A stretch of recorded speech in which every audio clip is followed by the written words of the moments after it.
We will talk now about meta-scheduling, transcending scheduling. This is an emerging topic in distributed systems triggered by the need to manage ever-increasing complexity. There are many possible definitions of meta-scheduling. In this course, we use the general definition that a meta-scheduler in a distributed system or ecosystem combines the operation of multiple schedulers. An active meta-scheduler will interpose itself in the flow of jobs into the system, for example, to load balance this flow across a number of other schedulers. These other schedulers that manage their own incoming flows, for example, on the resources provisioned to them, take action. In contrast to an active meta-scheduler, a selective meta-scheduler will merely select which scheduler is active until the next selection point, and leave it to the active scheduler to take specific scheduling decisions. As a use case, we focus here on a selective meta-scheduler. Here, instead of focusing on developing and adapting a specific scheduler to the scheduling problems at hand, we propose the selective meta-scheduler based on a portfolio scheduler to take all the work. For a portfolio scheduler, the core intuition is that it selects from a set or a portfolio of available schedulers. So first, the portfolio scheduler must be equipped with the set. This is typically created by experts and tailored to local needs. The sysadmin or data center engineering team could set this up. Then, at each selection point over time, the portfolio scheduler selects one scheduler, which then becomes active until the next selection period.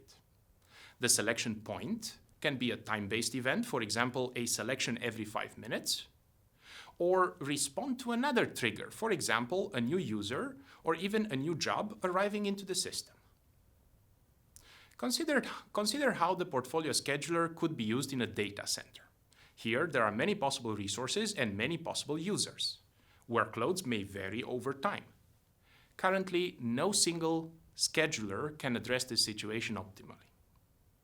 So in this use case provided by the Dutch cloud hoster Solvinity, the resources are varied and the users can run long-running virtual machines or VMs with business-critical services such as email, auto-scaling virtual clusters with other business applications, high-performance computing jobs, big data applications managed by Hadoop, and many, many others. The workload is truly diverse and complex. The scheduling system, labeled system in this illustration, includes the scheduling subsystem provided by VMware, a system monitor, and a custom module called Nebu that further informs the scheduling system. And last but not least, the portfolio scheduler.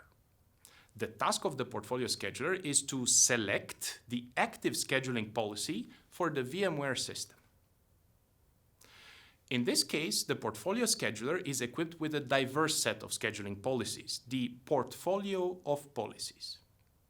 Each policy was initially designed to serve a particular need, some by traditional scheduling community, others by Solvinity for their specific needs at some point in time. Whenever a new policy is developed, after it is added to the set, it can be considered by the portfolio seamlessly. In this sense, the portfolio scheduler is future-proof. The core of the policy selection process is the simulator, which takes one policy from the portfolio and predicts its impact based on system monitoring and VM management information. An automation module, the policy selection, calls the simulator to obtain predictions for each policy in turn when needed. The policy selection component then aggregates the results and selects the active policy, the one. In this example, policy TP, type priority, is selected about 10% of the time. Just check the large red dots and see that they cover only a small part of the horizontal line on which they all reside. Here, TP is a useful policy, but it should not stay active for the entire workload, which would have been the case in traditional scheduling, where a single policy is active for long periods of time until a system administrator changes it every month or so. We can also read the plot more carefully.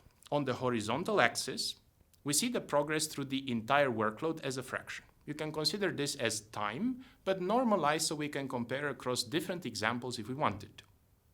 On the vertical axis, discretely, we have all policies in the portfolio, one after another. Whenever a policy is selected, a small dot is added to the plot. And then, while the policy remains active to schedule the current part of the workload, a segment keeps extending horizontally from this dot. When a new policy is selected, the plot includes a thin vertical from the previous segment's end to the new dot to make the transition between the previous and the currently active policies easier to follow. There are now two. The plot includes many thin verticals indicating many transitions. Every policy is selected at some point, but this point does not show an easily discernible pattern indicating a portfolio scheduler or a similarly dynamic approach is actually useful.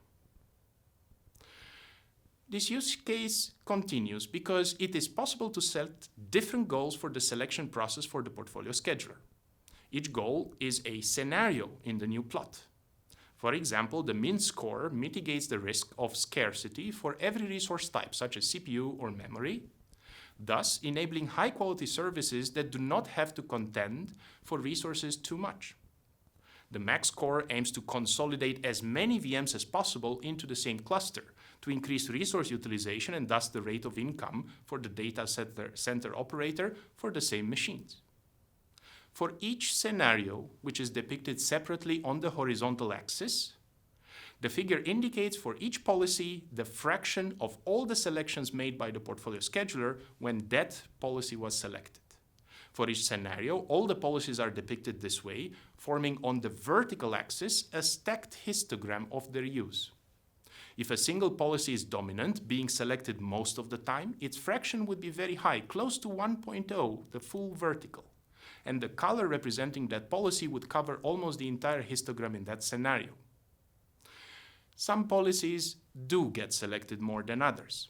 For example, type priority in the scenarios min-mem, no memory scarcity, and min-CPU, no CPU scarcity. But overall, no policy is dominant, and which policies are selected more than others depends on the scenario. In many scenarios, 3, 4, and even more policies are selected frequently. We conclude from this that the portfolio scheduler or a similar dynamic approach that can pick the right policy at the right time is necessary.